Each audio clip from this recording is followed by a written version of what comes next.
Toda a missa, depois da homilia, depois dos evangelhos, do evangelho tem a homilia, e a gente reza o creio. Né? Nós estamos terminando de estudar o creio, que é o credo dos apóstolos e o credo niceno-constantinopolitano, que é um pouco mais completo. E o credo dos apóstolos ele termina mais ou menos assim: creio na comunhão dos santos, na remissão dos pecados, na ressurreição da carne e na vida eterna. Olha só quanta coisa. E aí, a partir da outra semana, a gente já começa a tratar os mandamentos. O que significa tudo isso? Todo mundo fala, se você pergunta, o que é comunhão dos santos? Muita gente que está lá na igreja não sabe o que é isso. Então, eu vou explicar para vocês hoje, para vocês entenderem a importância que tem de procurar agir bem. Né? A comunhão dos santos é a comunhão de todas as pessoas batizadas que estão na terra, no purgatório e no céu, já gozando da glória de Deus. É o corpo místico da igreja e tem uma união. Em que sentido? O que um faz de bom melhora a todos, o que um faz de ruim piora a todos. Então essa é a responsabilidade que nós temos por todos. Então vamos entender por que fala comunhão dos santos em primeira ideia. Santo era aquela pessoa que era batizada, que estava em estado de graça, e a gente hoje chama santo só quem está no céu, canonizado, etc. Mas santos, os primeiros cristãos se chamavam de santos entre si. Então é interessante essa ideia básica, tá? Está no textozinho que vocês vão ler, mas a ideia de que santos são todas as pessoas que estão em ligação direta com Deus. A gente perde essa ligação direta com Deus quando comete um pecado mortal e recupera quando confessa um sacerdote, de uma maneira personalizada, a sós, os nossos pecados, e ele dá o perdão, a absolvição dos pecados. Então a primeira ideia é: a gente recebe essa graça no batismo. Já falamos da importância do batismo, nós vamos falar depois, mais para frente, de maneira mais pormenorizada, o batismo, a crisma, todos os outros sacramentos. Mas a ideia básica é que nós estamos unidos. Então o que eu posso fazer por quem está no céu, por quem está no purgatório, o que alguém está no céu pode me ajudar? A primeira ideia é a seguinte: nós temos que nos ajudar entre si, né? Pensando assim no mundo.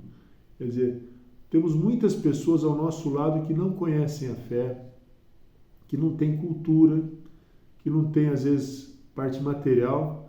Então, o jeito da gente amar o próximo, que é o mandamento de Deus, né? Amai-vos uns aos outros como eu vos amei, é o jeito de viver os mandamentos de Deus, é fazendo bem a todas essas pessoas. Então, aí nós já estamos em comunhão do santo, porque toda vez que você faz um ato bom, você está ajudando a igreja inteira. O cara lá da China, do Japão, da Austrália, está sendo beneficiado pelos seus atos bons. Podemos rezar pedindo a intercessão dos santos. Os santos são criaturas, obras-primas de Deus, que viveram uma vida agradável a Deus e já estão com Ele no céu, esses que estão canonizados. Existem bilhões que não estão canonizados pela igreja, mas que são santos em termos de estar junto de Deus no céu. Eles intercedem por nós, como irmãos nossos que querem a nossa salvação. Podem ser, às vezes, no meu caso, eu tenho pai e mãe já falecidos, avós, eu rezo por eles e eles provavelmente estão intercedendo por mim, para que eu persista nessa vida, que tem dores, sofrimentos, né? Depois não vai ter mais, se eu for direto para o céu, né? Mas nós estamos no tempo de luta e de merecimento. O nosso merecimento acaba no momento da nossa morte. Merecimento pelas nossas obras. Depois não tem mais obras para merecer. Se eu morrer em estado de pecado mortal, tenho um pecado mortal, eu não me arrependi, não quis fazer as pazes com Deus, quis viver de costas para Deus, eu defini já que eu não quero Deus. Então, quando eu morrer, no momento da minha morte, tem um juízo particular. No juízo particular, eu vou me enxergar como Deus me enxerga.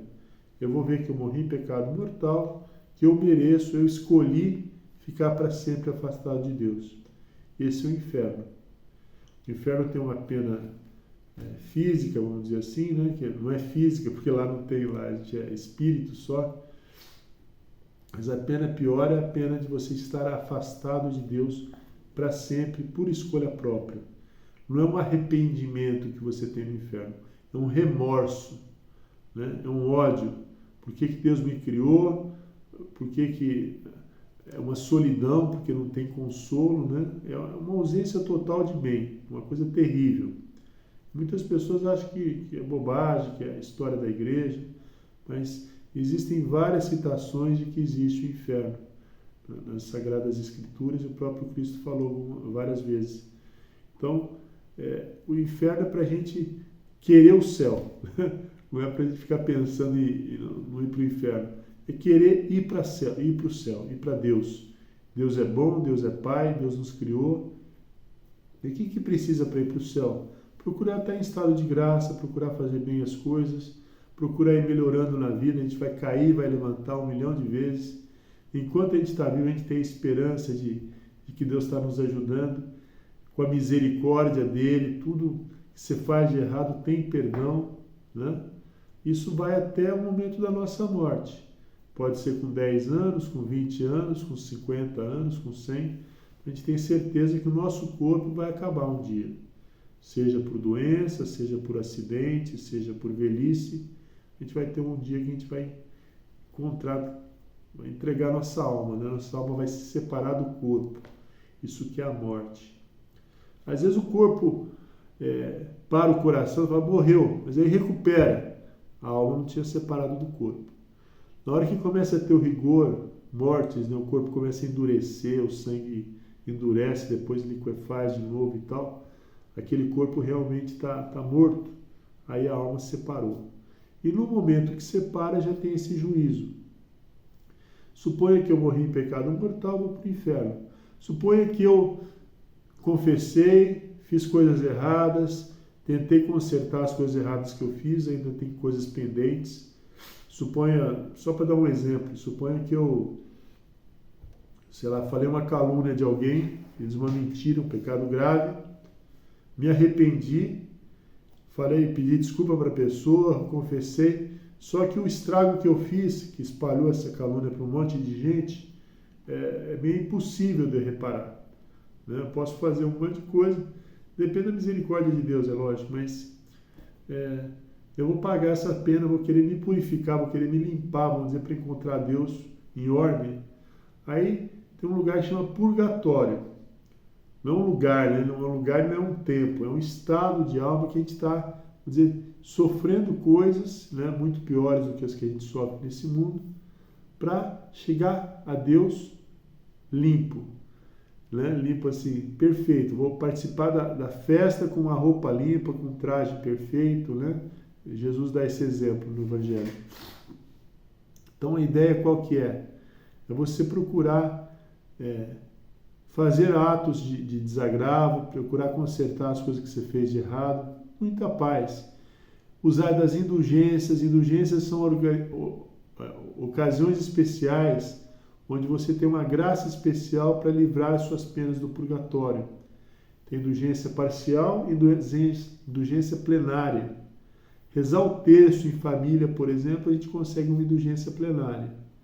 Para conseguir indulgência plenária, você precisa assistir uma missa, se confessar, comungar, rezar pelo Papa e pedir essa indulgência. Super simples. E reza o terço, que é a obra da indulgência. Visitar o túmulo de uma pessoa no cemitério na semana de finados. Também consegue indulgência plenária para essa pessoa que está morta. Se ela estiver no purgatório, ela vai para o céu. Então, a gente pode ajudar quem está no purgatório e ir para o céu.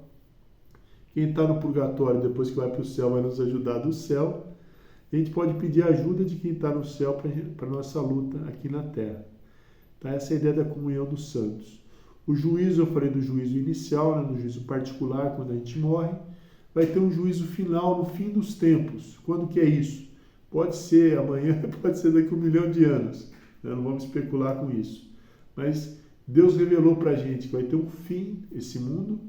Nesse fim, quando Jesus voltar novamente, quem estiver nesse mundo ainda vai ser já julgado, e quem estiver morto vai ressuscitar um corpo glorioso. E aí vai ter um esclarecimento de tudo que a gente fez de bom, de ruim, etc. e a gente vai estar em corpo e alma no céu. Tá? Esse corpo glorioso que a gente vai estar no céu, né? Quem está no purgatório também vai chegar no céu, né? No fim dos tempos. É um corpo diferente, não vai ter fome, não precisa de água, é um corpo glorioso, mas a gente vai estar em corpo e alma. Também é uma coisa que a gente só saberia isso se Deus revelasse para a gente, né? E Ele revelou isso. Esse é o fim dos tempos, é o chamado juízo final. E outra coisa que a gente fala que a gente acredita na vida eterna. Então, cada bebê que acabou de nascer ou que foi concebido, ele já tem uma vida eterna. Tem uma vida temporal de X anos, 100 anos, 200, 150 anos, sei lá, no máximo, né? Não sei quanto que a gente vai chegar, mas depois tem uma vida eterna junto com Deus no céu. Ou então, uma ausência de Deus eterna também no inferno. Tá bom? Essa é a ideia do final do creio. São verdades que Deus nos revelou e que a gente acredita. E vale a pena acreditar. Tá? Elas dão sentido para a nossa vida como um todo. Bom? Até a próxima, gente.